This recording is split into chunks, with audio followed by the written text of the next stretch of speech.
Hello parents and student, आज हम बात करेंगे प्रधानमंत्री विश्वकर्मा योजना। यह क्या है और इसका लाभ कैसे और कौन कौन उठा सकता है। प्रधानमंत्री विश्वकर्मा योजना गवर्नमेंट ऑफ इंडिया द्वारा शुरू की गई प्रधानमंत्री विश्वकर्मा योजना पारंपरिक कारीगरों और शिल्पकारों के लिए एक महत्वपूर्ण योजना है। यानी कि कारीगर का मतलब यहाँ पे जो कंस्ट्रक्शन चलते हैं, जो भी लेबर्स होते हैं और जो भी प्लम्बर हैं, जैसे इन सभी के लिए यह योजना बनाई गई है। इसका उद्देश्य ऐसे लोगों को आर्थिक सहायता, प्रशिक्षण, आधुनिक उपकरण और सस्ते ऋण उपलब्ध कराना है ताकि वे अपना काम बढ़ा सकें और आय में वृद्धि कर सकें। यह योजना विशेष रूप से उन लोगों के लिए है जो हाथ से काम करने वाले पारंपरिक व्यवसायों से जुड़े हैं, जैसे बढ़ई, लोहार, कुम्हार, दर्जी, सुनार, मोची आदि। तो यह योजना इन सभी लोगों के लिए है। चलिए आगे बात करते हैं कि और क्या क्या चीज़ें इसमें रहती हैं। ये इस योजना में क्या क्या लाभ मिलते हैं, चलिए बात करते हैं। मुख्य लाभ इसमें है पहचान प्रमाण पत्र, पीएम विश्वकर्मा सर्टिफिकेट मिलता है अगर इस योजना को आप लेते हैं। उसके बाद है पीएम विश्वकर्मा आईडी कार्ड। इसमें अगर आप काम करेंगे इसके थ्रू तो इसका एक विश्वकर्मा सर्टिफिकेट मिलेगा। या इसका मतलब जहाँ भी आप काम करने जाओगे तो उसके साथ यह एक आईडी कार्ड मिलेगा, सर्टिफिकेट मिलेगा, ताकि आप बता सकेंगे कि हम इस योजना के तहत इस यहाँ पे काम करने आए हैं। तो आगे बात करते हैं और क्या क्या चीज़ें हैं। यहाँ पे कौशल प्रशिक्षण, बेसिक स्किल ट्रेनिंग होती है। जो भी आप काम करना सीखते हैं, यानी कि जैसे मान प्लम्बरिंग का काम कर रहे हैं तो यहाँ पे आप प्लम्बरिंग चीज़ें सीखेंगे और उन्नत प्रशिक्षण, और आपको आगे इसका और भी डेवलपमेंट सीखने को मिलेगा। फिर इसका है कि और प्रशिक्षण के दौरान भत्ता कितना होता है, यानी कि जब आप काम कर रहे हैं तो उसमें कितना आपको पैसा मिलेगा प्रतिदिन के हिसाब से। तो प्रतिदिन आपको 500 रुपये मिलेगा प्रशिक्षण अवधि के दौरान। यानी कि जब आप ट्रेनिंग कर रहे हैं, आपको सिखाया जाएगा तो भी आपको। चलिए अब बात करते हैं इस योजना के अंदर क्या क्या टूल किट सहायता मिलती है।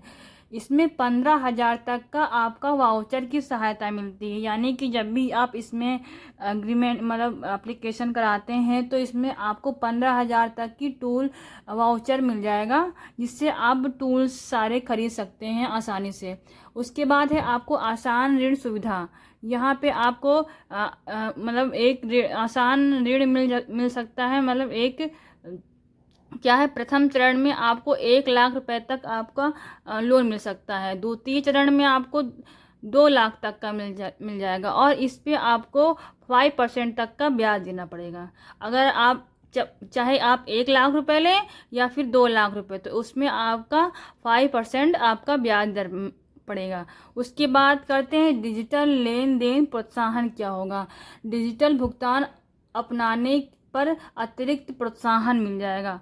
मतलब कि एक तरह से डिजिटलाइज इंडिया को बढ़ोतरी देनी है और अपना मेक इंडिया जो इंडिया है हमारा, वो हमारा डिजिटलाइज हो मार्केट में।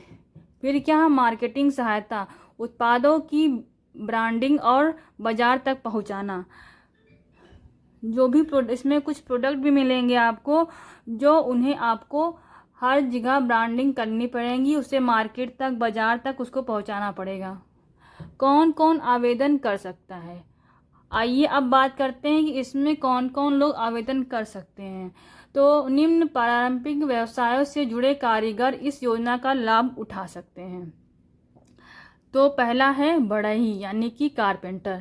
लोहार, जो मतलब घर के गेट बनाते हैं, दुकान के शटर बनाते हैं, और बहुत सारे जो लोहार मतलब जितने भी लोहे का काम होता है वो लोग भी इसमें मतलब पार्टिसिपेट कर सकते हैं और पैसा ले सकते हैं। तो पैसे लेके आप आगे अपने कारोबार को बढ़ा सकते हैं। तीसरा है कुम्हार। फिर चौथा है सुनार। कुम्हार कैसे कर सकता है, कुम्हार जैसे मिट्टी का बहुत सारा बिजनेस है वो खड़ा कर सकता है। सुनार है तो सोना ले सकता है। दर्जी है तो मशीन ले सकता है, किराया रेंट है वो दे सकता है। मोची है जो मोची अपना बड़ा सा दुकान, एक शॉप भी खोल सकता है। धोबी है तो वो एक जगह ले सकता है धोबी करने के लिए। राजमिस्त्री है, मालाकार मतलब फूल माली है, वो मतलब जैसे शादी वादी में जैसे सजते हैं, मंदिरों में डेकोरेशन होती है, जो डेकोरेशन का सामान जैसे फ्लावर्स रहते हैं उनमें ले सकते हैं। मछली पकड़ने के जाल बनाने वाले यानी कि मछुआरे जो होते हैं वो भी ले सकते हैं इसमें। खिलौना निर्माता, टोकरी, चटाई, झाड़ू बनाने वाले, ये सब इस कैटेगरी में आते हैं। फिर आप बात करते हैं कि पात्रता क्या होनी चाहिए इसमें लेने के लिए।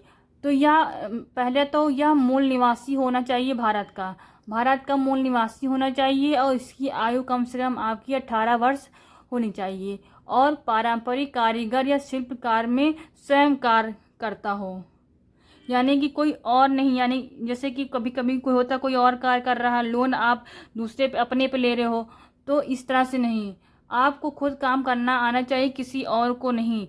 क्योंकि जो भी आईडी बनेगा, जो भी रजिस्ट्रेशन होगा वो सारे आपके नाम पे होंगे।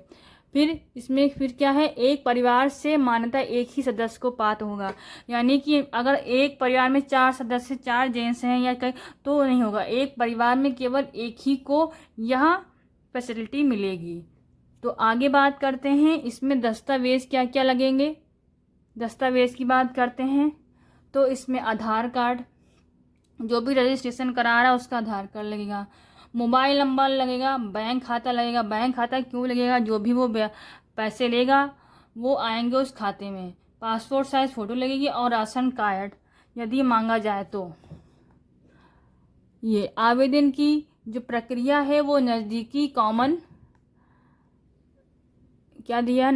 Common service centre CSC centre पर जाएं, आधार सत्यापन कराएं और फॉर्म जमा करें। तो कैसी लगी मेरी जानकारी? अगर इसके बारे में आप और भी डिटेल जानना चाहते हैं तो हमारे चैनल को सब्सक्राइब कीजिए और यह प्रधानमंत्री विश्वकर्मा योजना को और अच्छे से जानने का प्रयास करिए। इसके लिए आपको मेरी यह वीडियो पूरी देखनी पड़ेगी, इसकी बिल्कुल भी मत करिए। तो मिलते हैं नेक्स्ट वीडियो में।